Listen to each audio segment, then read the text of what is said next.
As Assistant Director of the Neighborhood Revitalization, he played a key role in remaining areas like Fort McPherson and the former Turner Field. And his experience is both placemaking and placekeeping. He will be invaluable as we shape the future of North Nevada. So Rodney, the floor is yours.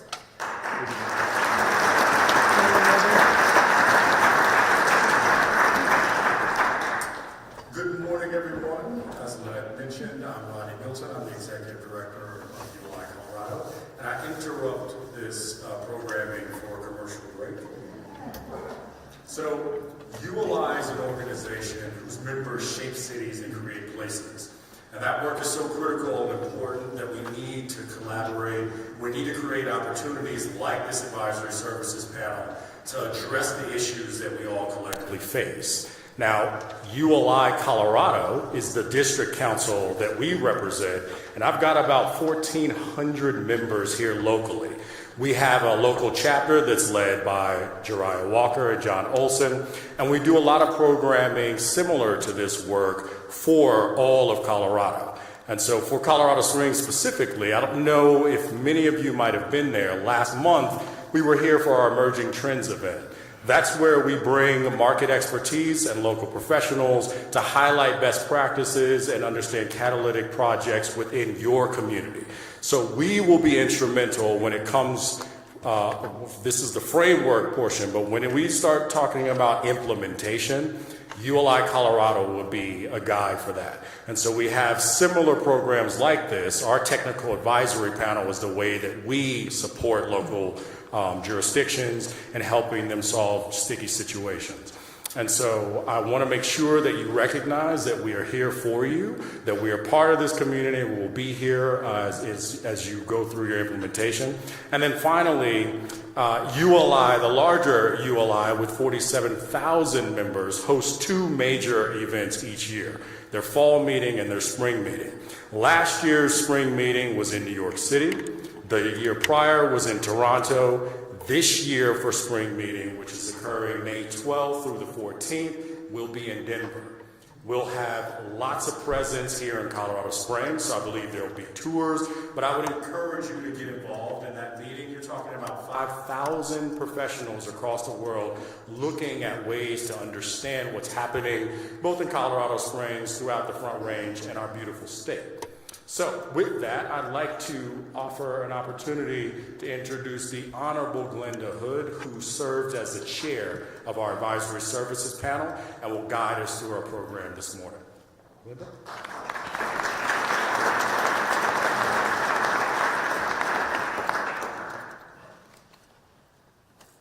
Thank you very much, Rodney, and I'd just like to say welcome to all of you, and our panel is very pleased to be here this morning and to give you the conclusions and recommendations that we've been working on all week. Rodney talked about the Urban Land Institute, and one of the programs of the Urban Land Institute is advisory services, and that's what we represent. And advisory services is invited into a community to address specific land use or real estate or economic development or similar issues. We select panel members based on their knowledge of the panel topic, and they volunteer their time for the week that they're here. We provide unbiased advice to the community, to the sponsor group. And the process is quite interesting. We have briefings prior to arriving on site. We have on-site briefings. We do tours. And of course, many of you were involved in our stakeholder interviews on Tuesday. And then we also have several days of deliberations among the panel so that we can, on Friday morning, present to you in an oral form our conclusions. And then later, the final report will be provided to the sponsor team. I want to thank all of the sponsors for the hospitality that you've shown us this week. Lynette went through all the names, but we were very pleased to be able to meet with and get to know all of you.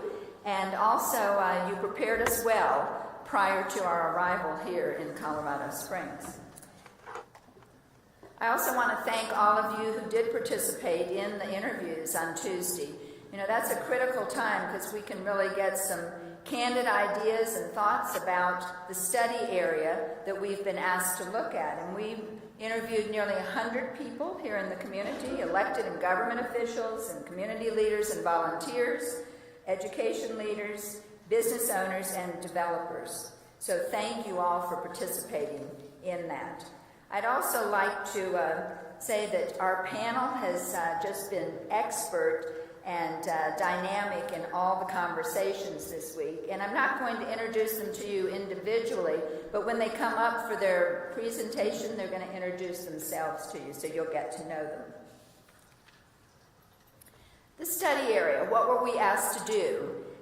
We were asked to offer recommendations to facilitate the redevelopment and revitalization of the North Nevada corridor, from the north edge of the old North End neighborhood to the south, Austin Bluffs Avenue to the north, the railroad right-of-way to the east, and the Monument Creek watershed to the west, as well as looking at surrounding areas of influence. I think what the panel has realized is Colorado Springs just enjoys the extraordinary natural beauty of this mountain setting. It's a place where you as residents want to call home, and visitors want to regularly be attracted here and visit. And the panel has observed the rich history of generosity and proud spirit of the city, which is evident in all that's been accomplished here. The U.S. Olympic Committee presence and the new venue additions through the City of Champions initiative represent successful outcomes which have been brought about through the collaborative efforts that we see between the public and private sector and philanthropy, and all within a highly conservative attitude on fiscal matters. The many military installations here, including the Air Force Academy, is a significant and distinguishing factor for Colorado Springs as well, as you know. You have much to celebrate, and you're now at a juncture, we believe, in the community to determine what you want your city to be in the future and how you want to be known. Our panel has made some observations that we want to share with you. We've observed that you enjoy a plethora of plans and committees and organizations that do... Didn't know I was going to get laughter on that one, but... that do very important work. But we also observe that there has often been difficulty in finding what the real priorities are, or to be able to focus, or the ability to act quickly among the leadership because of that plethora of organizations. And then with the many partnerships, boards, districts, and authorities, the division of responsibility and accountability remains difficult to determine. Well, the North Nevada Avenue corridor, which, as we all know, was once part of the county, now has the opportunity to bring city standards to the area. And to do so, the area will need a focused strategy to create synergy, to generate economic development, and to build true community. There should be a clear concept of community expectations and thorough guide for transition to meet the goals for economic development and community development at the local level. The panel recommends a community-based, proactive, and thoughtful planning approach to establish the best direction for redevelopment in this area. Leadership and stakeholders must be able to understand what their role is in bringing strength to the engagement process, those leaders and stakeholders from government, business, and the civic sectors. And the need for partnerships and collaborations will continue. Those must happen across the board to ensure strategically focused decision-making in the community. The panel believes that success will be achieved if you put in place a singular champion, and we recommend that that sole responsibility and accountability should reside in a new entity, the champion represented by the establishment of a new redevelopment corporation, where their only task is to look at this corridor and deal with the needs and make the decisions on a day-to-day basis. So you'll hear more about this later in the report. But right now, let's look forward 10, 20, 30 years. Let's go back to the future, if you will, and imagine what North Nevada Avenue can be.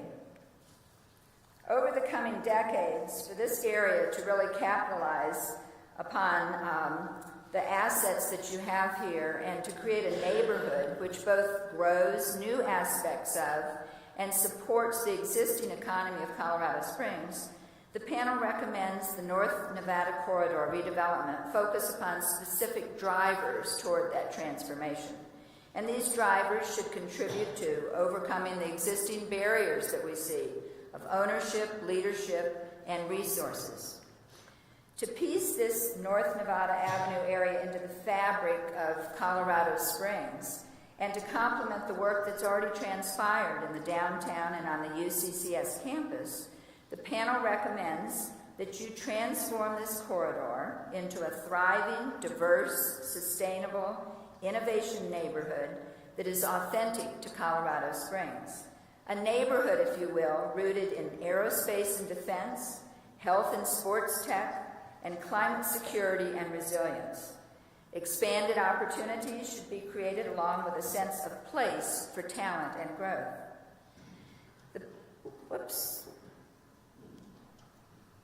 The panel recommends maintaining balance between old and new.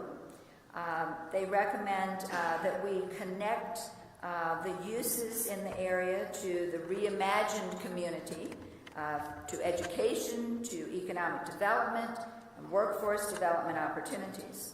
You're going to hear from our panelists around the following opportunity sectors, as we call them, which build upon much of the work, again, that's already been completed in the community.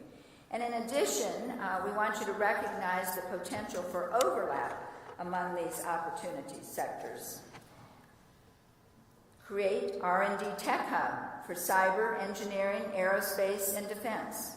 Focus on health and wellness through medical research, hospital partnerships, and a connection between medical and industry. Sports performance tech with a collaborative business center, Olympic facilities, and youth sports programs. And develop an active innovation neighborhood, providing housing affordability, supportive amenities, and spaces for arts and entertainment.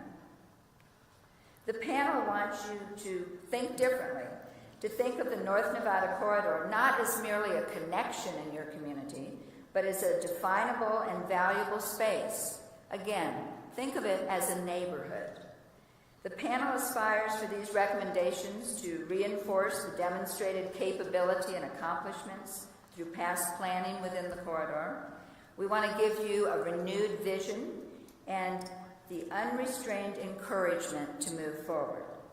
You're going to hear presentations from our panelists under the headings of current market conditions, the development program including infrastructure and utilities, housing and transportation, design, catalyst sites, the connection to Monument Creek, and finally implementation. So let's get started, and first I'm going to turn it over to David Greenstelter.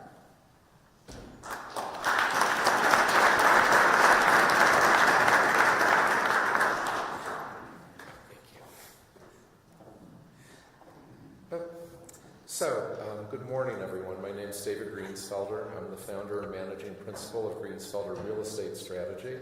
We work on place-based plans across the country, very similar to this. And thank you, Wanda, for your comments. I'd like to key in on a few things that are really needed to function, needed for an innovation district, innovation neighborhood to function well. The first is proximity to a university.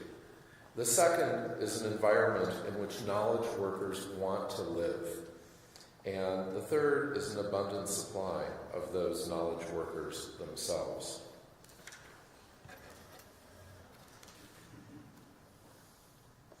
Colorado Springs is a diverse community with some enviable demographic attributes. For example, the community has seen 25% population growth in just the past 15 years.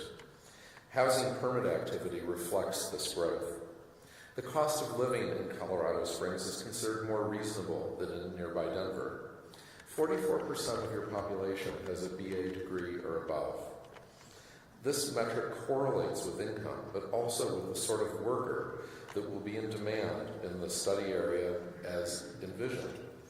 While military makes up only 6.5% of the region's workforce, the employment impact is significantly greater when military and defense-adjacent jobs and industries are considered. Overall, El Paso County is at what economists consider to be full employment with less than 5% unemployment rate. Perhaps reflecting people moving to where the cost of living is more manageable, both household and per capita incomes are lower than in the state of Colorado as a whole. When thinking about how a neighborhood might be programmed, it's important to look at the region's economy. The Colorado Springs economy is distinct for many reasons, including its diverse mix of industries to which Glenda alluded. Military employs approximately 36,000 persons across 5 installations, yet it creates many, many more military and defense-adjacent jobs.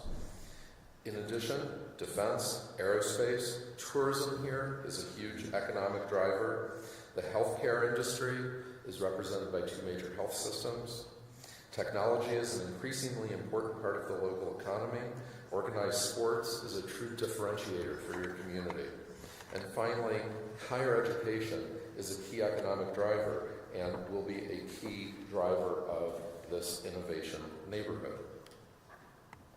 An opportunity like an innovation neighborhood to which Glenda alluded means that economic drivers need to align with place. I want to highlight this intersection of interest not only because of the economic opportunity that it represents, but also because of the opportunity to rethink the study area, not just as an area that one transits through or as a blighted zone with undesirable uses, but as a place in its own right that has the potential to be an important, vibrant, and resilient part of the Colorado Springs ecosystem. The study area has many strengths located together in the right geographic part of Colorado Springs. It's centrally located, right for redevelopment, and in close proximity to UCCS. The timing is now because the area enjoys solidly performing real estate in all asset classes, and specifically for the study area in office and light industrial. Office has some near-term risk associated with corporate office campuses in the area, but has been healthy from a rent growth and stable occupancy perspective. Medical office, even more stable. Industrial land is also strong. The area is supply constrained, with existing, even obsolete warehouse buildings fetching healthy rents on a triple net basis and selling for healthy valuations. The area is well served by nearby retail. Of all asset classes, retail is the most sensitive on location, and retail is predictably located at key intersections with high traffic counts as opposed to mid-block along the corridor. There'll be some opportunistic retail opportunities in the study area, but overall they'll be modest compared to the adaptive reuse potential of industrial land for R&D, warehouse, and office uses. The area has a strong housing market from an occupancy perspective. While not fancy, many manufactured home communities that we observed were well kept, active communities, and they fill an important void in the Colorado Springs housing market. Best uses for the study area are those that can easily adapt and backfill warehouse space, as evidenced by UC's cybersecurity facility, but also residential and a focus on clean and safe, for which there is a real need. This begs looking at the opportunity to adapt existing buildings to R&D or office uses, and to consider new office construction for a variety of uses, including housing and modest amounts of amenity retail. Creating certainty is key for successful redevelopment. A lack of a master plan with the pertinent zoning and design standard updates, combined with outdated or missing infrastructure, is doing the corridor no favors. The zoning code can be used strategically to create desired landowner and developer behaviors. For example, upzoning properties so that greater density can be built than is presently allowed will result in a higher residual land value. These higher values will translate into higher transaction prices, and that may incent holdout landowners to trade their properties. allowing needed assemblages to occur. Density and development bonuses can be leveraged to incentivize desired building and land use typologies. Again, for example, allowing a higher floor area ratio in exchange for public green space and connectivity between projects will benefit both developers and the neighborhood as a whole. Codifying these strategies also removes development uncertainty and will result in shorter pre-development timelines. There is benefit to co-location and collaboration. The study area has great potential for businesses to co-locate with each other, with UCCS, and with other nearby institutions, such as the Department of Defense and the Olympics community. In short, capital follows talent. Talent follows place. Place needs investment. There are a couple ways to think about economic development. The first is to make a significant investment in the right thing that jumpstarts other economic development around it. Examples range from Denver's Union Station, Lodo, and Rhino neighborhoods to the economic development, the High Line in New York,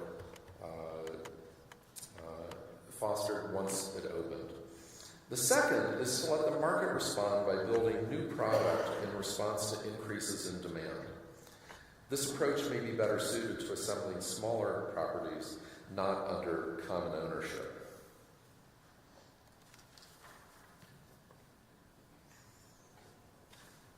In the case of the study area, here's how we recommend you think about redevelopment along the corridor. Look for opportunities to make key investments in opportunity sites with enough scale to make a splash along the corridor, and in coordinated infrastructure investment in roadway and utility improvements. To make an even bigger impact, investment could be made in cooperation with partners where there are intersecting co-benefits, such as UCCS partnerships in the study area with opportunity sector players. With that kickstart in hand, decisions can be made about whether to bite off another signature project, to transition to the more balanced development approach that I described, or both. And finally, infrastructure is a condition precedent to creating opportunity and to foster the development of an integrated neighborhood. It must be addressed programmatically at the neighborhood level as opposed to at the project level. In the study area, the question is how best to utilize the abundant right-of-way to foster the development of an innovation neighborhood and to create co-benefits. North Nevada Avenue needs improvement end-to-end. State law adds challenges such as addressing stormwater and water quality. There's an opportunity to deal with these things from a district-wide perspective. As you can see, the transformation can be absolutely eye-popping. I'd like to take this opportunity to hand things off to Michael. We'll do our next session.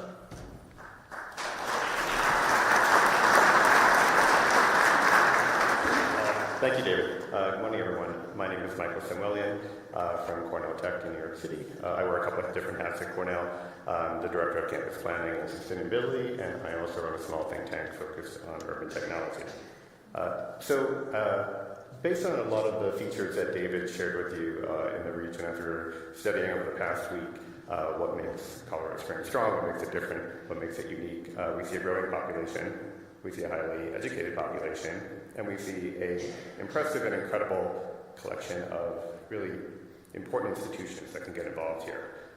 So we honed in on the idea of creating an innovation neighborhood, and we use the word neighborhood as opposed to district, and you'll see why later in the presentation, but I'm going to show you a bunch of ideas on what makes an innovation district tick. And as a resident academic, they asked me to give you kind of a Innovation District 101 on what makes neighborhoods innovative. Now, there are a number of features, there are 10 in all, but I'll go through these relatively quickly. I mean, what's absolutely critical in most innovation neighborhoods across the country is the fact that you have an anchor institution. We have great institutions in this neighborhood, but it's absolutely crucial for success to actually have an institution that could really help be the rallying cry for bringing people together. Similarly, innovation neighborhoods also are clusters where academia and industry come together in important ways to undertake research, to help startups, and to really help scale technologies. And then something also unique to innovation neighborhoods is the fact that they tend to occur in areas, not unlike this, in older parts of town, where there's adaptive reuse, taking an old building and rethinking it, and giving a neighborhood a degree of authenticity that you don't often find in newer parts of the district. In terms of space, helping startups grow and helping them really excel in terms of their technologies, startups are unique in terms of needing a lot of space. They are very small in the beginning, and then they tend to grow very quickly. So having incubator space, which you already start to have in this district, is critical to helping to bring the tech ecosystem together. Also, many of these startups, they're not well capitalized, but they need very expensive types of spaces, like maker spaces. So having shared degrees of spaces where you could have expensive equipment where people can work on hardware together or prototyping is crucial to helping these startups kind of begin to get to the growth stage. And then similarly to a space like this, collaboration spaces, the tech ecosystem is very interactive, and there's a lot of back and forth between funders, between investors, between customers, so having convening spaces where people can come together, really supercharging the network, is crucial to success. At a more granular level, and something that may seem a little bit in the weeds to talk about when we're talking about a huge mile and a half district here in Colorado Springs, but coffee culture, having these kind of third places where casual collaborations actually happen is incredibly important to really bringing the ecosystem together, kind of creating workspaces, but also casual places to come together. And something you may not think about when you consider technology companies, but in the words of Richard Florida, a renowned urbanist thinking about cities in the 21st century, tech workers are creative workers. They're part of what we call the creative class. So I want you to start to think about the idea of bringing creative industries in with technology. It helps draw tech workers to the neighborhood, but it also is a way of kind of supercharging attraction to a particular district. And all of this is not, for the developers in the room, it's not about buildings. I mean, we know that. It's about the customer. It's about drawing and attracting talent to this district, but also retaining talent, making sure that graduates from UCCS, folks coming out of the military stay in Colorado Springs and help to build it and grow it into a larger neighborhood.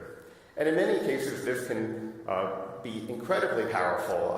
And now this is maybe aspirational, but this is Cambridge Crossing in Kendall Square, Boston. But in many cases, these innovation districts and mature innovation districts, which are real powerhouses across the country, they start as these relatively small and scrappy neighborhoods in town, and they grow because in many ways, small tech companies, startups attract big tech companies. There's a great back and forth in that ecosystem between small tech companies and larger ones.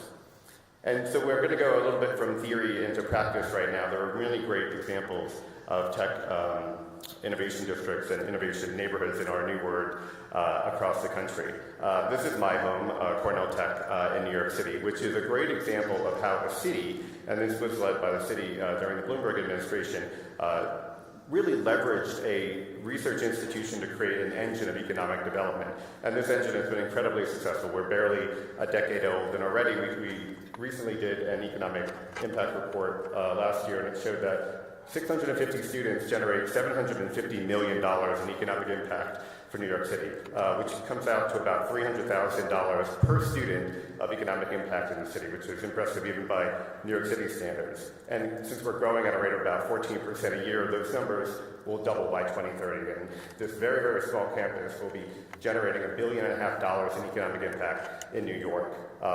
We already generate nearly 2,800 jobs, and that will again double to about 3,000 jobs a year in 2030. But we also focus on startups, so it's not just big tech, it's not just deep research. Already we've incubated over 115 companies, and what's most important for maybe the politicians in the room, 95% of those companies stay in New York City. So it's not just about training people, but training them and making them stay. And they're staying because of the strength of the ecosystem, not the technology itself, but the ecosystem that New York City is giving them. And those 117 companies are already directly employing over 500 people in the city.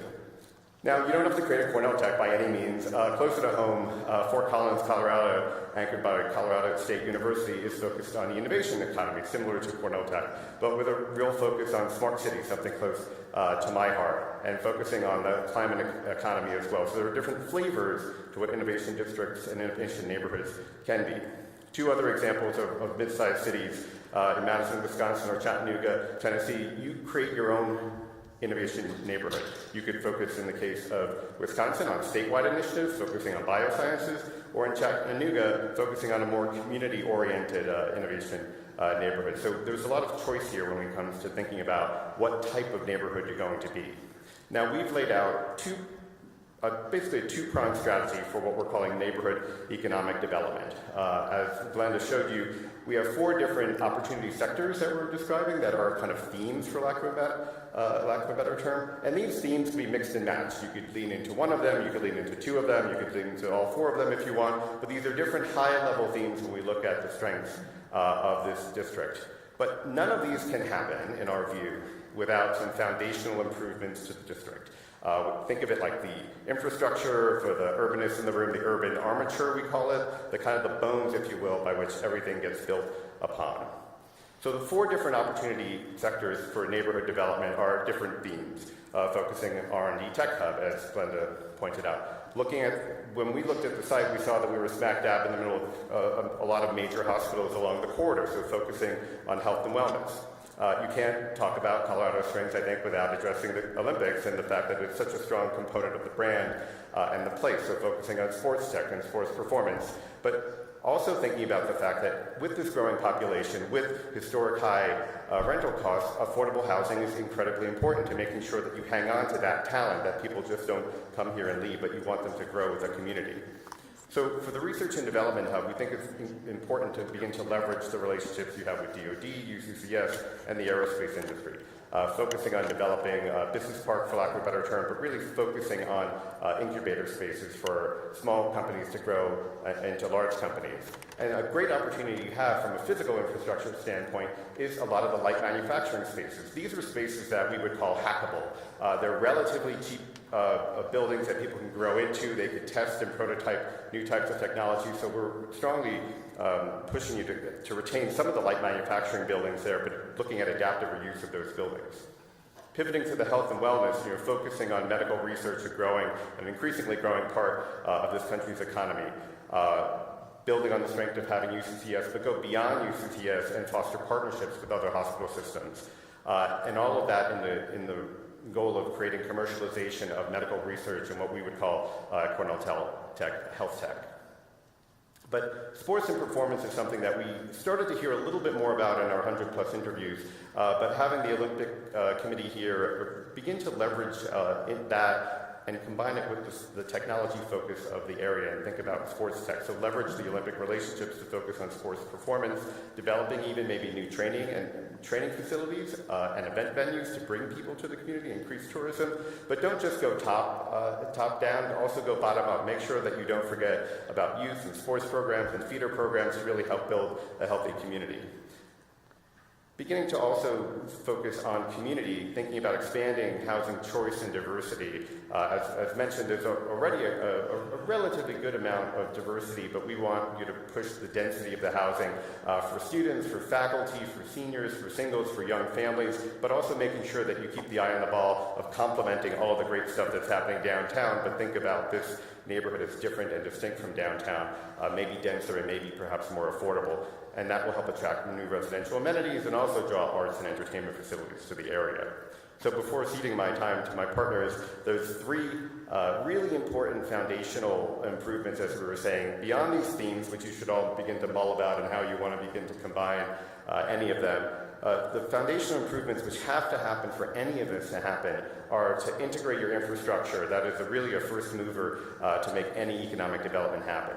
Strengthening connections, not just connections within the community to the creek or to the communities to the east, but also the urban connections, both north and south. And then maybe most importantly, from an economic development standpoint, densifying housing, making sure that you have far more people in this community to help service any other sectors that you might begin to develop.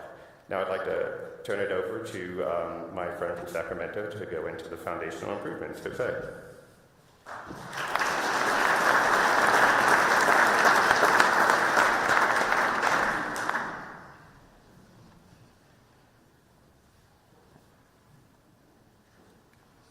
Good morning, everyone. My name is Jose, Municipal member.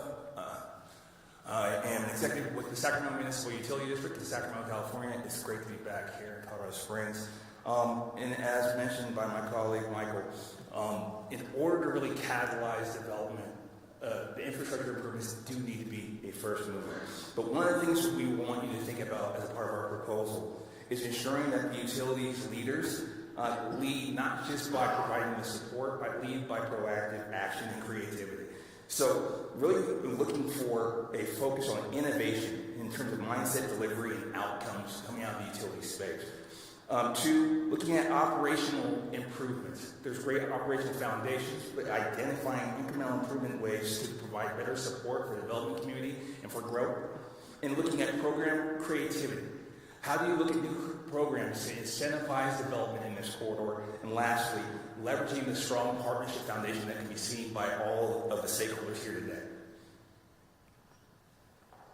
So, as mentioned before, we've been able to interview over 100 folks, or close to 100 individuals, many of whom are in this room. We reviewed a number of studies, including the North Nevada Master Plan, or the Renewed North Nevada Master Plan, and other documents from ERA and from UCCS. With all that information in place, we've recognized there's a really strong foundation, particularly as it relates to utilities. You have strong leadership in place, both with Colorado Springs Utilities and City's Public Works Department, and also at the board level and the city council level. That strong leadership really makes this a great time and place to be able to spur economic development in that space. Having a centralized utility, again, I come from Sacramento, where gas, water, electricity are all spread out and makes for a lot of confusion. Having most of those utilities centralized is a strength that you offer. I'm not sure if folks realize the national reputation that Colorado Springs Utilities has. They're in the top 10 for both gas and electricity delivery in their business sector size. And also, you guys offer 11%, your rates are 11% lower than the state and 17% lower than the national average in terms of electricity and gas. So you have incentives that really want businesses to focus on this area. The partnership with UCCS, the internships, is a great foundation for all the ideas we discussed before. Additionally, from an economic development resource perspective, the strategy alignment is clear. I know you laughed earlier about the number of plans, but the good thing about all those plans, they're aligned in the same direction, and we're going to hopefully continue in that space. And the fact that there's assets in place on that corridor can actually or allow for some cost reduction for development in that space. So again, there's a preparation to serve in that area, both from an infrastructure standpoint and from a planning standpoint, which really is a strategic advantage. So there are challenges, and we want to be straightforward in terms of what those challenges are, and I think prioritizing those challenges is extremely important. Challenge number one is really making sure there's community buy-in related to the prioritization of investment on the North Nevada corridor. Again, there's a lot of competing priorities, but there's a lot of reasons why this area should be focused. We'll talk a little bit more about that. Two, fiber. If we're looking at some of those themes that have been discussed so far, we need to make sure that fiber timeline, which is scheduled right now for 2028 completion, needs to be on time, on schedule, and delivered in the key spaces.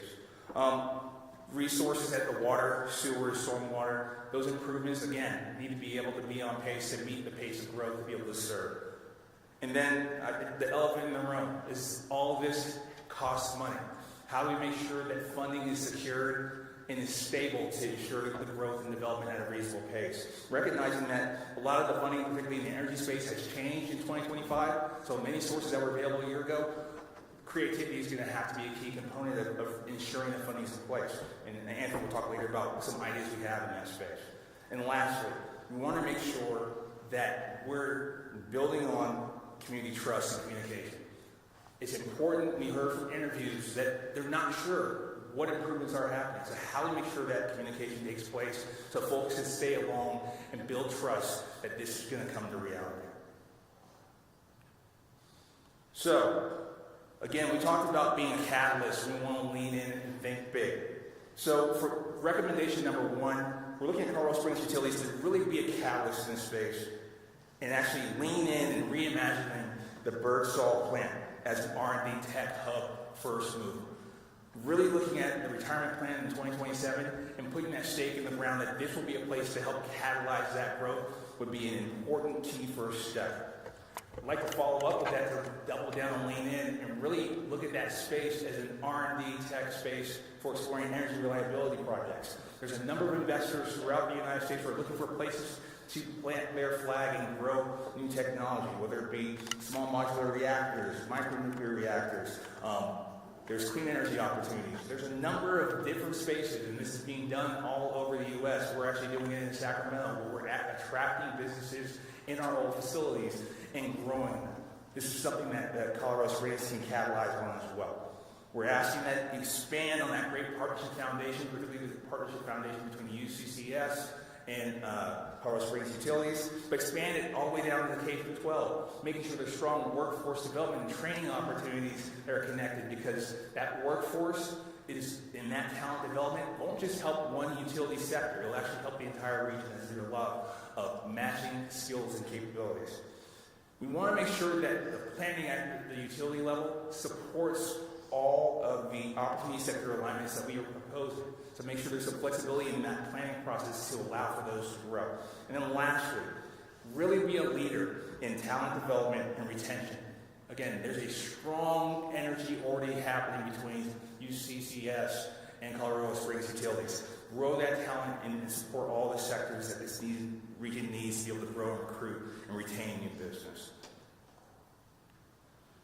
Some examples again, so just so folks know, this adaptive reuse process occurs and it's been successful. Lloyd College is a great example, a former powerhouse, a power plant and a coal power plant, 120,000 square feet. They're working with the local university and converted it into a student work play location that has been awarded a top design project in Wisconsin in 2021. Again, it's something that's architecturally dynamic, but also very useful and flexible. A hackerspace, as was said by my colleague earlier on. Another example that's a little more close to home for me is the R&D La Frentz campus, run by Los Angeles Department of Power and Water. They call it the Lacey campus. It's the Los Angeles Clean Energy Incubator, or Clean Tech Incubator. But it's more than just clean tech. It's a space, again, as you can see on the screen, that has energy R&D, but also has prototype testing. It also offers energy solutions for customers, so it's a customer-facing space. And then there's a number of nonprofit and for-profit businesses that invest in that space, well over 30. I was just there 2 weeks ago. The level of activity, creativity, and new business being spurred is tremendous. And again, it's a reuse of 60,000 square foot brick building, similar to ones that we see on North Nevada Corridor. So recommendation number 2 really is the why. We need to make sure we prioritize and explain why we should be investing and then what we should be doing first. So explain why, again, there's some key nodes that need to be communicated. The economic development benefit of that investment needs to be communicated to your customers and to your community members. There's lots of great data of what is happening, what can happen. Make sure folks realize that. The fact that developers can invest in that corridor at a lower level than greenfield development because of the existing infrastructure is something that needs to be communicated, so folks continue that investment and look elsewhere as opposed to the outskirts. Community support. There's already been community support. You did lots of outreach as a part of the Renew on North Nevada Avenue master plan. You also had voter support improvements on the corridor at a very high level. So making sure folks realize this is an area that they said that they're supporting and want to see investment in. And then lastly, making sure that developers understand the cost savings, as mentioned before. And then lastly, we need to make sure we're communicating what projects are prioritized. And our recommendation is, again, making sure fiber is a high-level priority, making sure that the Bursol plant site operations, that planning starts now, because there's a number of factors that need to be considered in terms of reactivating or reimagining that site. And sewer and water, making sure that's ready and in the ground to be able to support new business and opportunities. Recommendation number 3, again, provide program improvements. This is some great programs. The work that Colorado Springs Utilities does in the economic development space is great. I took a look at their handbook. I looked at a lot of the work that's being done. They have 4 dedicated staff there in that space doing amazing work. But there's some opportunities to even enhance more programs. You have in place right now the System Improvement Program, which is great, but are there ways to incentivize infill development, particularly along this corridor, that offer additional cost savings? There's other programs that are doing that in Austin and also in Sacramento.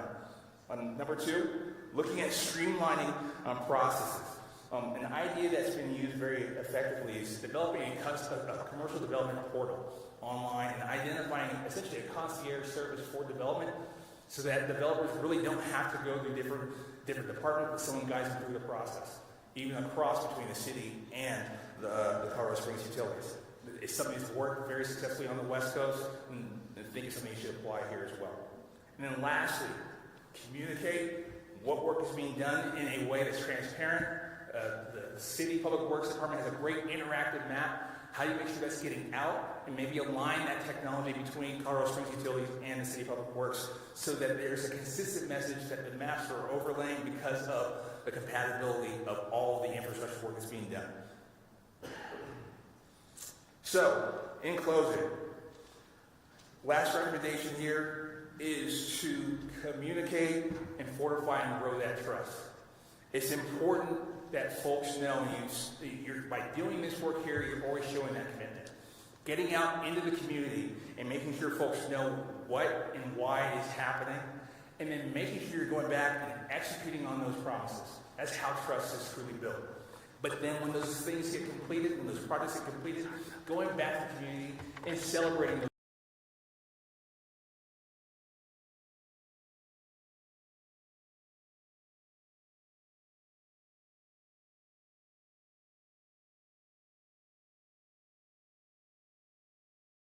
Communication is the language of leadership. We've asked for the utility sector to lead in this space, and that's exactly how we'll be successful in seeing all of this vision come to fruition. And now to talk about transportation and housing, I'm bringing them out.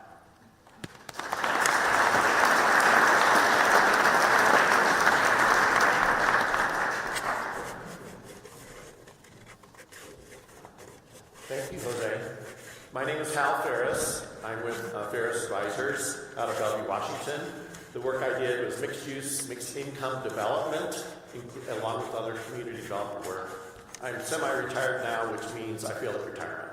So, housing and transportation are not employment drivers, as are the opportunity sectors you've heard about. However, similar to infrastructure, housing and transportation are foundational elements needed to support and drive the success of this emerging neighborhood. Fast facts that we found was provided in our briefing materials that are influential in our recommendations are: El Paso County will see a 32% increase in population in the next 20 years. Colorado Springs is expected to pass Denver in population in the next 40 years. Fastest growing demographics are between ages 20 and 35 and 65 plus. Between 32,000 and 43,000 apartments need to be built to close the housing deficit gap for the projected population growth through 2028. Housing affordable to the workforce, seniors and students, is increasingly hard to find due to the high construction costs and rising interest rates. Mobile home parks. Our panel was pleasantly surprised as we toured the area and read the briefing materials and looked at the map. There's a large amount of mobile home parks in the study area, the broader study area. These homes provide a place that is safe and secure for the residents that live there. They are a strong asset for this community. It is, and not just the local community, but Colorado Springs as a whole. Mobile home communities are frequently protected, and they would be very expensive to replace. We estimate over $400 million.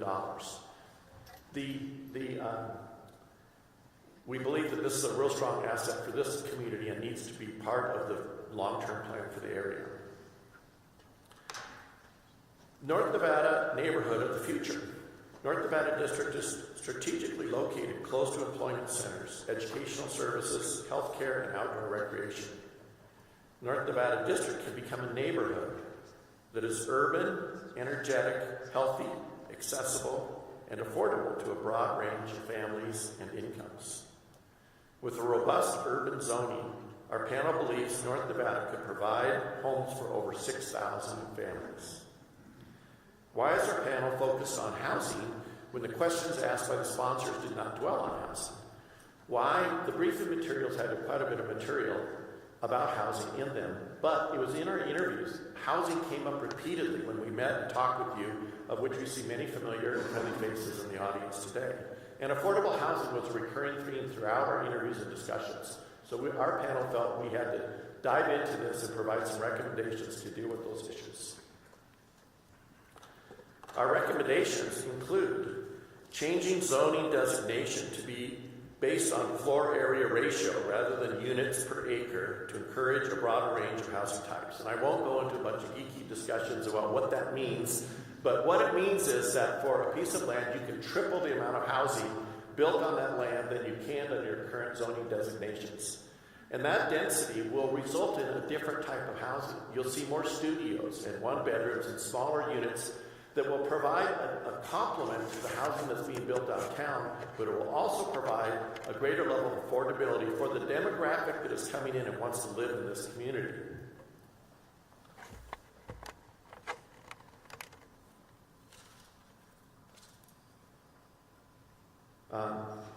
Additional recommendations include decreasing or eliminating parking requirements to reduce the development costs and encourage the use of the to-be-established reliable transit and flexible shared transportation options.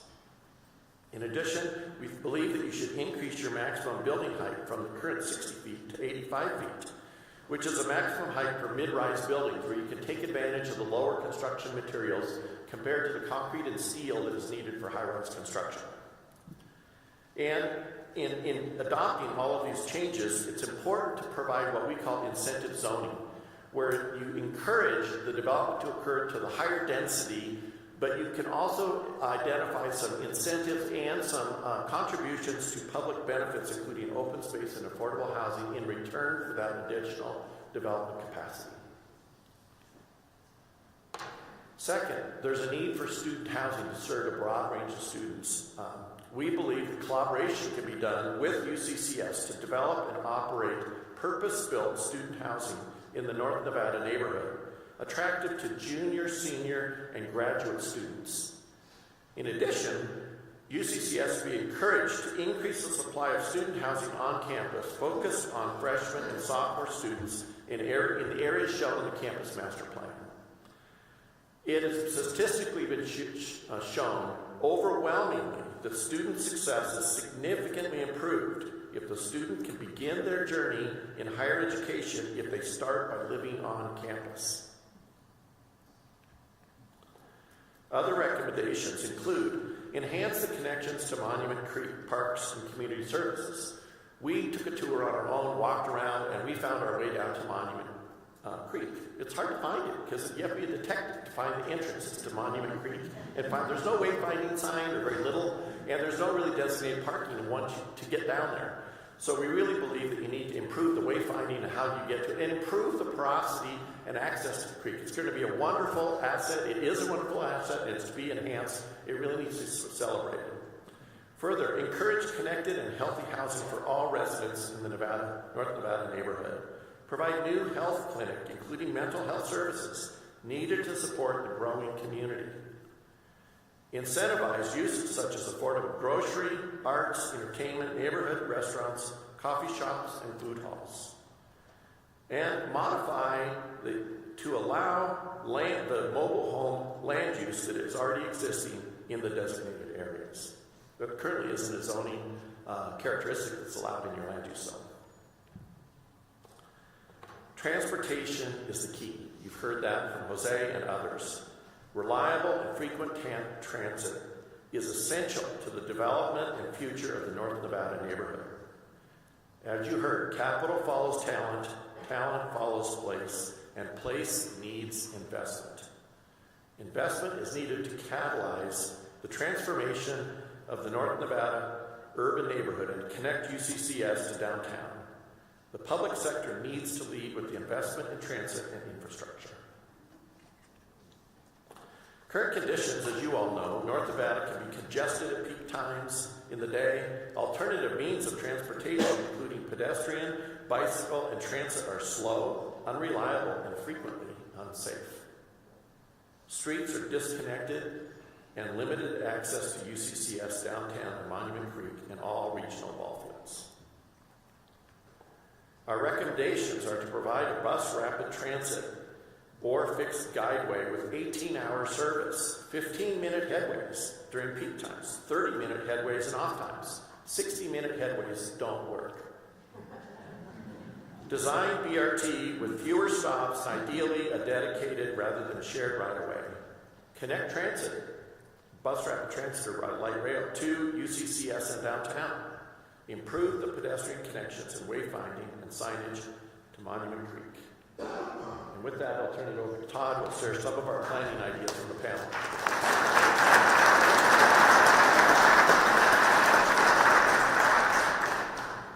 All right, how's everybody doing? Are we still, you still with us? This is the point where we invite people to stand up if you'd like, and bounce on your toes, and get some energy going. My name is Todd Meyer. My background is design and development, and you've heard a lot about our vision. Now we want to dive into a little bit of, what does that mean and how does it translate to the corridor? So as you heard Glenda and David and others talk about this, and Michael talk about the idea of an innovation neighborhood, it really is fostering this ecosystem of the university, of the city, the residents, the companies, all coming together to provide this destination. And there's very proven ways that we know how to do this. I've got experience with innovation districts in San Antonio, in Chicago, and even Dayton, Ohio, where this is a proven method to attract and retain businesses, jobs, and talent. And as Glenda mentioned in her opening, right now there's a lot of people, our perception in the Colorado Springs community, that pass through the North Nevada corridor, but unless you work or live there, it's not as much of a destination as downtown or other parts of the community. And so that's something that, as we're talking about talent attraction, I mean, this is a fantastic place to live, right? And anybody that visits Colorado Springs can appreciate the natural beauty and why it would be attractive to live here. But in many cases, that's for some, that's enough. For other people, they're looking for a combination of things that are coming together. And the university obviously brings people here. It provides a pipeline of talent. But if we are talking about people that are not coming right out of school, what is going to attract them to the area? High-paying jobs and good jobs is one. But two, it's really having the shopping, the dining, and the entertainment that go along with that provide that quality of life. So what we've looked at in terms of the corridor, and this is, forgive the dumb, rough sketches here, but as Hal mentioned, one strategy is to look at restitching the street network together. As many of you know, the North Nevada corridor was originally designed as a limited access highway, and the city took control over that some time ago. And so providing greater access, particularly east-west through the corridor, is one of our recommendations. Along with that, Hal mentioned Monument Creek, and of course many of you know all about the grand plans for Monument Creek. But providing that east-west access from the neighborhoods and the different parts of the corridor over to Monument Creek is another important part of it. We also, Hal touched on the neighborhoods. On the east side, you've got a lot of single-family detached neighborhoods, and then along Monument Creek, you have the manufactured home communities. We think those are, as Hal mentioned, great assets, and much of those should be preserved. But in addition, we think that we can provide some market rate multifamily apartments that would support the folks that would be working in some of these new commercial office buildings.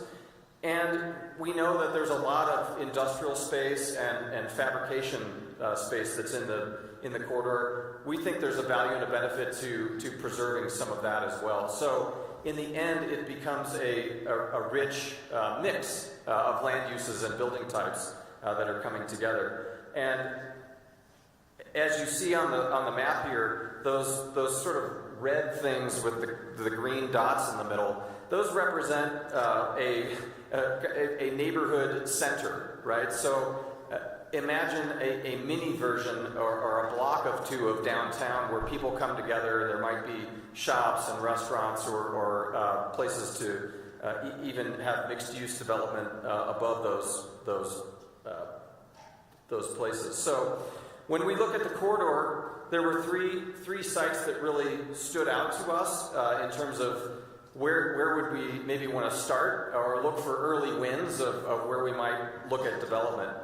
The Birdsall Power Plant really represents a great opportunity.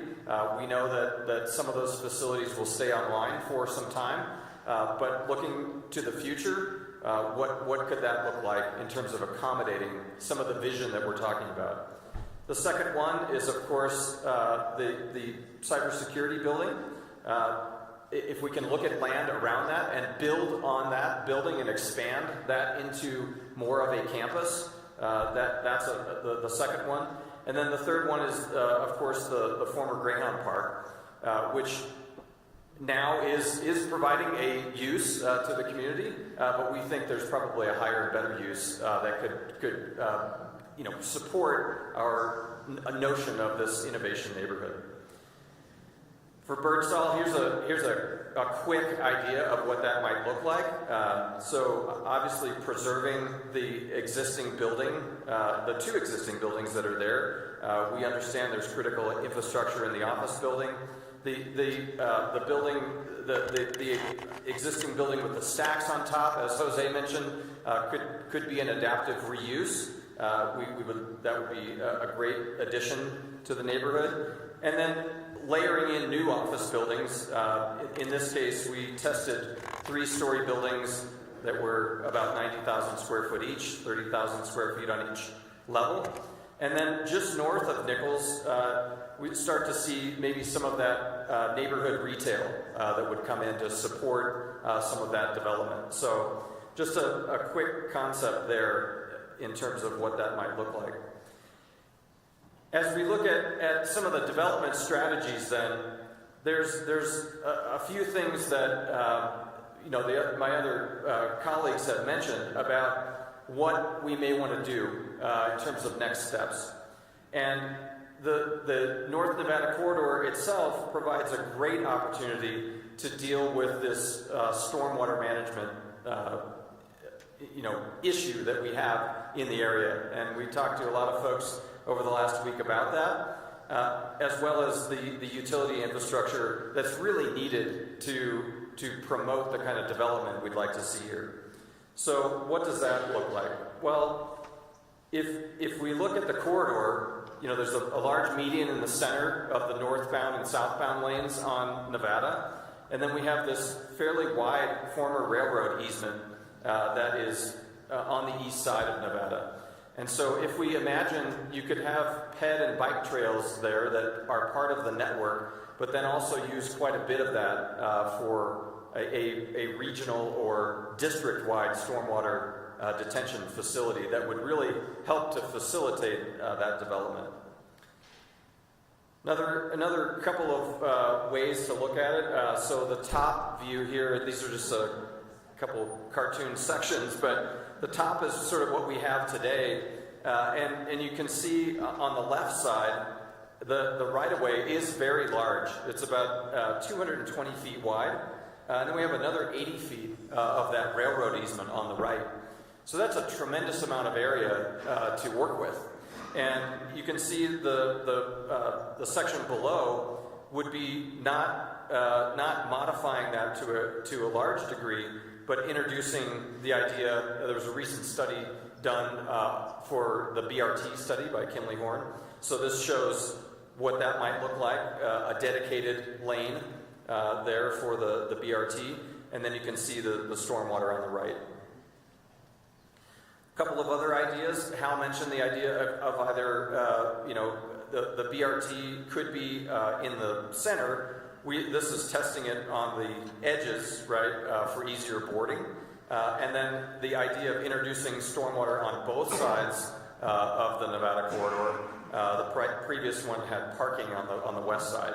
So, depending on how much capacity we need to deal with that stormwater issue. And then the bottom one, of course, if we're fortunate as a community in Colorado Springs to be able to get the kind of funding to be able to afford a fixed guideway, this, think trolley or streetcar or even light rail, that could be in the center of the corridor with platforms and stations. The next development strategy is, I mentioned the sort of the grid, right? And so the three black lines that you see on the screen, Fillmore, Garden of the Gods, which turns into Austin Bluffs, as you know, and then Nevada are really the key kind of arterial corridors. The blue ones are existing. And what we're proposing is that if, in order to take some of the pressure off of Nevada, complete that grid to provide more than one way to get from A to B, and two, really provide that access from folks that might live in the neighborhoods to the east and within the corridor to be able to get over to the Greenway and to the shopping, dining, and other amenities. You will see a couple of areas. I don't know if my pointer works, does it? Yeah. Right here and right here, those two would involve bridges over the drainage way. So a little bit more expensive than just building a road. We understand that. And some areas might involve acquiring and repositioning some buildings. So we understand there are some challenges there. Development strategy number 3. If we think about the neighborhood preservation and some of the preservation of the industrial area being a little bit, further away from the Nevada corridor, if we're thinking about that first 400 to 500 feet from the right-of-way of Nevada, if we could focus on land acquisition there to really start to think about how those areas could be redeveloped and really re-image the corridor into this innovation district, that we feel would be the prime opportunity because it would be visible from Nevada and people could start to see the effect of the innovation neighborhood come to life. The fourth one is this identifying these nodes that would be along that corridor. And these would be those areas, think about the social gathering spaces or the village green or the neighborhood town center where people can come together. If you live or work nearby, you can get a cup of coffee, you can grab lunch, you can meet a friend or a colleague or a business associate. It's those places that we want to come together. The dots that you're seeing are about a half a mile apart. So that means that essentially within a quarter-mile walk, which is what we envision to be about a 5-minute walk, you could easily get to one of those nodes for those convenience items and those amenities.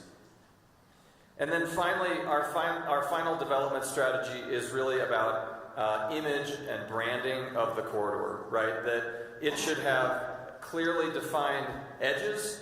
You should know when you're entering the innovation neighborhood, and it should be very clear as you're moving through it that you've arrived at this place. So those clearly defined centers and nodes that I talked about, but then also things like streetscapes and signage and logos and graphics, even a color scheme that can really support and reinforce the neighborhood that we're trying to create.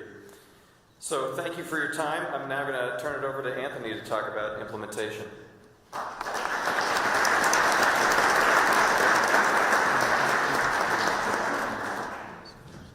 Good morning, everyone. Congratulations on making it this far in the presentation. We're nearly there. My name is Anthony Graves. I serve as the principal of Graves Civic Solutions, a public affairs and economic development consultancy. and I'm excited to talk to you a little bit about the rubber meeting the road for implementation. The cruel reality of economic growth is that cities across the United States and around the world are competing against each other for finite economic resources to serve their constituents. As a result, it creates fierce competition for business attraction, really thinking through startup activity, and really attracting and retaining that workforce that will power the jobs of the future. So in order to have the North Nevada corridor positioned to have the greatest competitive advantage to go out and compete for those resources for a vibrant innovation community, the Colorado Springs community, all of you and the key institutions you represent, need to come together to create a centralized authority in an agile organization. In short, North Nevada needs a champion. We strongly recommend the development of a redevelopment corporation that will aggressively push this vision for the development of the North Nevada corridor, and to really go out to find a strong CEO that will come together to represent your cumulative voices to take this community to the next level. Let's talk a little bit about what it could look like and some of the dynamics that you should consider in pulling together your community to work together around a defined presence in a corporate organization. An independent redevelopment corporation is the first thing we think is quite important, to sit outside of the city government, but to have it be a collaborative entity whereby the governance has the city, civic and business organizations, and other community voices. I believe that the more stakeholders that have pockets of influence in this community that come together in this entity, the better, so that you have numerous tools in your belt to be able to compel this organization to have significant change along the North Nevada corridor. Further, hiring a chief executive officer that really represents your cumulative voices is going to be very important, because they are going to be that senior statesperson for this organization that will bring together numerous constituencies to tell your story and to really cultivate champions, other champions out in the community. We've put on this slide here just a few logos. Many of our sponsors, thank you for having us here, which we think are automatic seats on this bus, but we believe that it should be much larger to really ensure that you have all of the entities that could really bring value. A couple that you might consider are organizations like Visit Colorado Springs, your sports commission, key foundations in the organization, in the area, etc. Structure, roles, and responsibilities. Often, and all of us here in the audience are working for organizations or maybe have served on boards or special committees. We know that interpersonal dynamics are a critical factor in the success of these organizations. And so in setting up a redevelopment corporation, we think that the bifurcation of responsibility and a clear management and governance structure are very important. So the CEO should be solely responsible for executing the vision that is set by the board of directors and really providing that clarity and defining the roles that will drive this vision forward. They also will have the daunting task, perhaps, of taking these recommendations that we are providing to you and really thinking through what the prioritization will be and how to move it forward and make it a reality. They also have the ability to elevate issues of strategic importance to this group of stakeholders on the board of directors that can help them problem solve and really bring a level of sophistication to the decision making associated with the operations of this entity. And perhaps most importantly, you are a strong community of leaders, and each of the organizations that are represented here have gotten incredible tractions in your lanes, but each of you have your own mandate around the types of services or products that you're delivering on behalf of this community. And so that can sometimes create politicization, right, when you're working on large capital improvement projects. So having this sort of Switzerland, right, that comes together will help to depoliticize decision making and allow you to move more efficiently forward into the future. On the governance side, this board of directors is really an amazing opportunity for you to come together and reduce silos between the respective work streams that are happening. It also gives you executive oversight of that chief executive that you hire, right? And both creating hopefully a national search for this position and then setting key performance indicators and evaluating the performance and deliverables of that chief executive officer. One of the things that's really compelling to me is someone who thinks that every project should have a positive community impact, is trying to have some meaningful dialogue about how you keep the needs of your constituents front and center. And when you're governed by a very clear vision and mission statement that the board of directors and then that chief executive are led by, that's one of the things that will allow you to keep the voices and needs of those constituencies top of mind at every step of your evolution. So what exactly does a redevelopment corporation do? Well, I really want you to think about two sides of a coin. The first side of the coin is about strong leadership in the community that is really driving, assemblage, like bringing together all the property parcels, right? Going out, finding the deals, really helping people understand the value proposition of working on something that is bigger than themselves. And then driving, right, all of the follow-up and project management and the various contractors that really bring real estate developments to life. There's also a huge amount of back and forth, as we know, with the city of Colorado Springs and utilities, right? Thinking through the infrastructure that Jose spent a great deal of time talking about today. And so the soft skills for this person, the follow-up and project management will be critically important. Working closely with the chamber, the EDC, you have a very strong chamber at EDC here, but really thinking how you partner with them around targeted business attraction and retention, specifically on the North Nevada corridor. And then, perhaps most importantly, thinking about enabling legislation, right? What the public affairs strategy will be for the organizations. You can go out and assert leverage to bring on new resources and laws that will help you to accelerate the development and service to this community. I wanted to highlight just a couple of quick real-world examples of redevelopment corporations that are out there in the United States, some of which you may have visited in this room. The first, Rodney Milton can tell you a ton about, which is the Atlanta Beltline.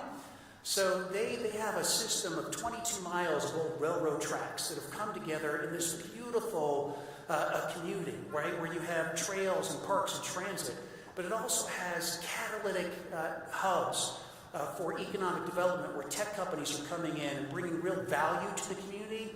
And so it has attracted about $9 billion of private investment in this area and has created thousands of jobs. It's getting almost impossible to find homes near and around the Beltline because people are so drawn to this community. You have many of the assets that we see along the Atlanta Beltline, and so this, I believe, is a really wonderful aspirational model for you to consider. Bring it down to earth just a little bit. Know that there are much smaller communities as well that are engaging these structures and getting traction. Looking at the Memphis Riverfront Development Corporation, they're thinking critically about the use and reactivation of the Mississippi River, and their nonprofit board is also thinking through, land assembly and real estate development in a way that's already paying dividends to their community to the tune for about $4 million in revenues each year that are coming in. So, all of those pretty pictures and many of the ones that you've seen from my colleagues here, they don't come together by themselves. There was a lot of hard work and strategy that really precipitated those projects coming to life. But behind all of that hard work and strategy was a full tool belt of financial tools and strategies. If ever you've had like a faucet break at your house or maybe a light switch cover falls off, it gets really frustrating when you go to your toolbox and you don't have the right thing to make that repair at home. My wife yells at me about that all of the time, right? But it's the same thing with these financial tools. This list is not comprehensive, but it really represents sort of the bread and butter of economic development, especially for large-scale redevelopment projects. Briefly speaking to legislation, when my colleague Michael was up and he talked about Cornell Tech and he spotlighted numerous innovation neighborhoods across the United States, most of the largest innovation neighborhoods have actually had enabling legislation from their state legislatures that have helped to create baseline investment. Even down in Denver, many of you have been to the stock show and know about the National Western Center development. Through our state legislature, there was about $400 million of enabling investment that came through from two core bills into the state of Colorado, and that's just one of several examples. Local, state, and federal grants will continue to be important. This is sort of a shifting sand environment where you have to constantly think through the current sources, whether they're federal or state, to determine whether or not they're going to be here from one decade to the next, understanding that local, state, and federal political issues will directly impact the availability of those funds. One good example is the Economic Development Administration's EDA Tech Hub grant that Colorado recently participated in through our quantum computing cluster. P3s, public-private partnerships. For anybody who deals with P3s, there's often an expression that if you've seen one P3, you've seen one P3. The idea here is that they're such unique instruments that they're like a thumbprint, right? Each one has a unique identity, but one of the things they share in common is that public entities and the private sector come together, and that the private sector will kind of take on a little bit of the risk, the burden of design, build, operate, and maintain, but then they share on the upside the monetization of key parcels and opportunities. And so it's a critical tool that gives you a great deal of leverage and flexibility. Urban renewal, a tool that you are already using, I think, effectively in this community. Urban renewal really gives you sort of the platform to first identify blight in the community and really determine how you can use future tax increment that can be reinvested for future development in that area. So thinking of urban renewal as a baseline, tax increment financing sort of folds over the top of that with special districts and other mechanisms that allow you to find new sort of tax increment that you can continue to funnel into key projects. It's like different flavors of ice cream, especially in the special districts. You can really target, fiber implementation or other elements. So once you start to have some of these tools in place and you've started to assemble parcels and more development is happening, there's a great opportunity to start pursuing financing, leveraging those incomes through municipal bonds and loans and other sort of last mile financing instruments. New market tax credits. My colleague Hal reminded me about this yesterday. They're also a wonderful tool that really allows you to work with a community development entity to get a 7-year tax credit, which can be transformational for communities, especially that have a certain income in the community. And then finally, philanthropy. You have a strong philanthropic base here in the Pikes Peak region.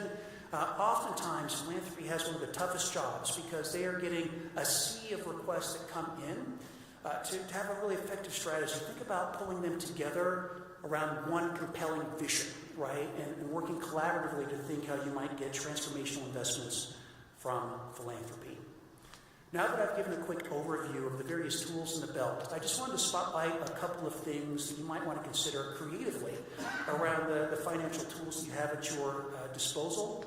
So the current urban renewal area that you have in place, that is actually with the TIF that has a 25-year horizon, is getting ready to expire. And so this is actually an exciting opportunity for you because in 2029, you have an opportunity to reimagine how the boundary for that area is drawn and maybe shift some things around. When an urban renewal area is created, it's created around blight. Well, if you look at your cost code, maybe there's not blight in there anymore, right? So maybe you might shift the urban renewal area and a special district or the TIF so that you can capture light industrial behind Nevada, or even think about creating a brand new opportunity to create a new special district around the Greyhound Stadium that was spoken about by Todd. So this is a really interesting opportunity to reassess how you are using these tools and to redraw key boundaries that can create new increment or revenues that you can use for future development, for infrastructure, and to move your project forward decisively. Finally, one of the things you might consider with the incredible economic asset you have with the University of Colorado Springs is to engage with the university to talk about the possibility of a land swap. Really thinking through how you can leverage the university's zero tax base as a state institution to swap that out and get pretty significant incremental revenues, right, by working creatively to leverage this community partner that you have at the table. This is really a powerful strategy to bring in new resources for the community. And so to pull this all together, this really is the turning point for this community around the North Nevada corridor. And you have a very clear line of sight to milestones that you can begin working on today to start realizing this vision. So again, creating an independent redevelopment corporation that really brings together various influential entities across your community, so you can take some time to think through who will be in the seats on that bus that will serve on that board of directors, doing a national search for a powerful and focused chief executive officer that will really drive the bus and bring this community where it wants to go. Taking some time to thoughtfully reevaluate how you're using your current financial instruments, those various overlays that you currently have in place, and taking some time to shift those in 2029, considering leveraging UCCS and land swap, and then finally competing to win. So by following this roadmap and all of these incredible recommendations that our colleagues have worked very hard on, we feel that this will enable you to compete more effectively to bring more resources to the North Nevada corridor. With that, it's been a pleasure to be with you, and it's my privilege to bring back the chair of our panel, Glenda.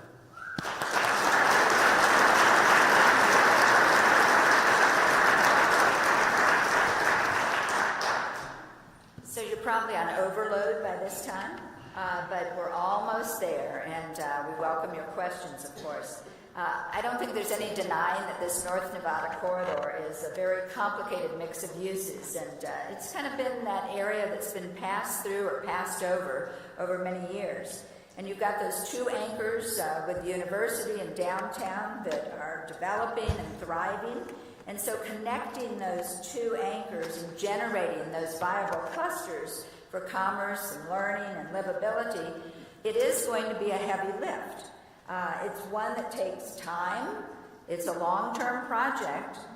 It takes patience. It takes creative resources, as you've heard. It takes very bold leadership, and it takes big thinking. But I don't think there are many cities across this country who are better prepared to do that. You've proven that over and over in this community. I mean, just look at the renewed downtown activity. I was fortunate to be here in 2012 on the ULI panel that looked at downtown. And when I see it now and all the significant changes, it's a real wow factor, quite honestly. And so your community is always willing to take on a challenge and to deliver on it. And I don't think this is going to be any different for you. So I need to reinforce a couple things to kind of tell you what you've heard. You've heard opportunities around defined sectors with that R&D tech hub, the focus on wellness and health, the sports performance tech, and the development of the active innovation neighborhood. You've heard best practices around market potential and development program and design possibilities, and certainly implementation as well. You've also heard that the panel believes that there's a need to reevaluate and streamline and simplify some of the existing policies and processes that are out there.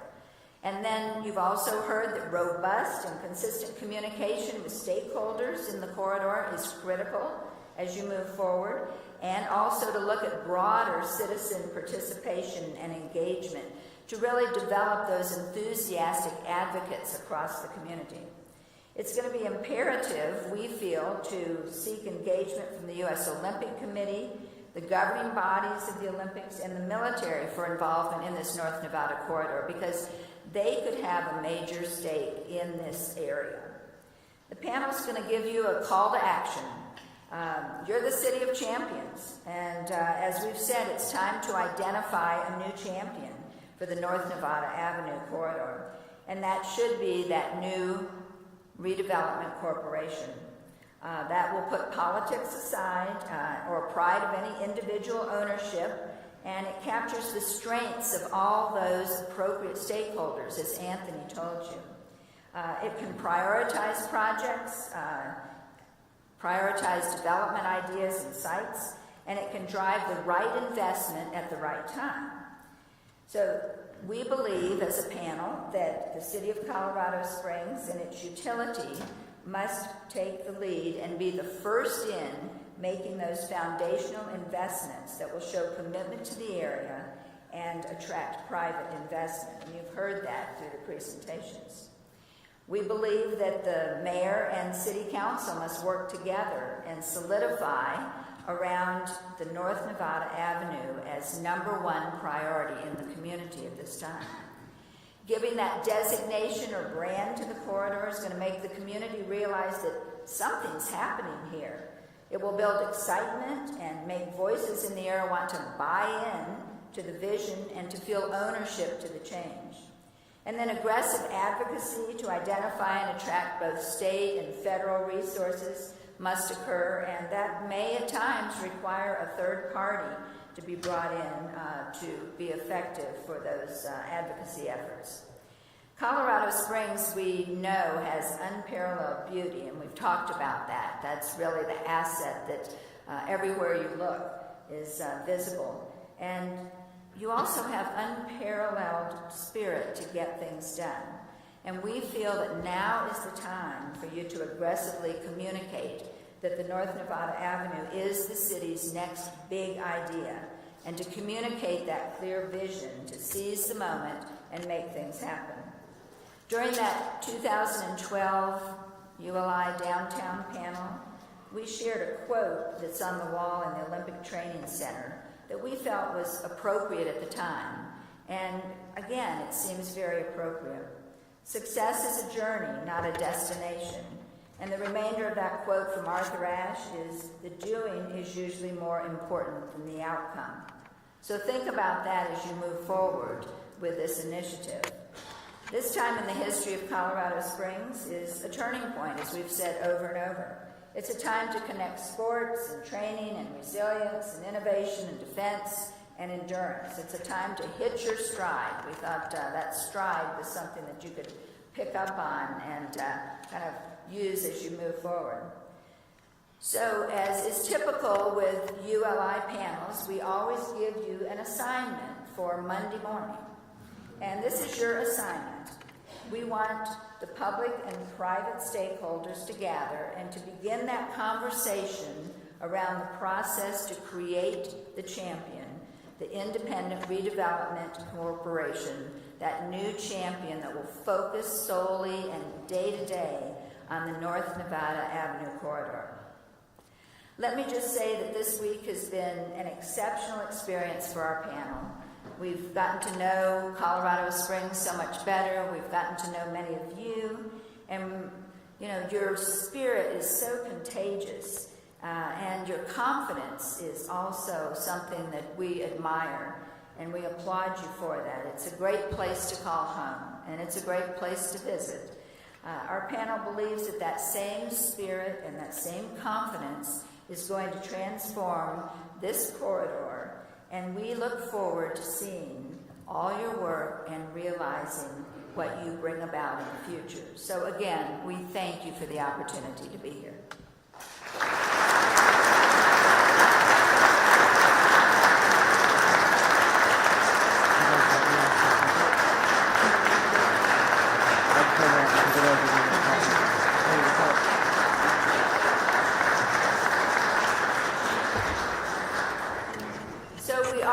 Going to, whoa. Okay, yeah. We're just going to address a few of these questions. I know that we've run over a little bit, but we felt it was all very important information for you. So I'm going to start with these, and I'm going to hand it to one of our panel members or ask whoever would like to address it. A lot of overlap with... Oh yeah, if you do have a question,